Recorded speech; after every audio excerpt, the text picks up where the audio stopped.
কি নাম ছেলে? পরান তুলে কোথায় বাড়ি? বেল পাহাড়ি। কি আছে সেথা? দারিদ্রতা, কি আছে সেথা? দারিদ্রতা। আর কিছু নাই?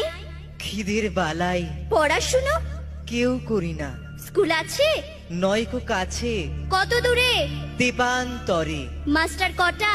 মোটে একটা। স্কুল চলে? গোলেমালে বাবা আছেন? স্বর্গে গেছেন। মা কোথায়? রোগ সজ্জায় সংসার চলে? ভিক্ষা পেলে থাকিস কোথায়? গাছের তলায়। ঝড় বাদলে? ভিজি জলে ডাক্তারখানা? একটাও না। অসুখ বিসুখ? সব ঝাড়ফুঁক। পূজা পার্বণ? শুধু শালবন। হিন্দু না বৌদ্ধ? জনযুদ্ধ। কেন হোলি? কি করে বলি? পুলিশ আসে? মাসে মাসে এসে কি করে? মারে ধরে, তারপরে? জেলেও পড়ে।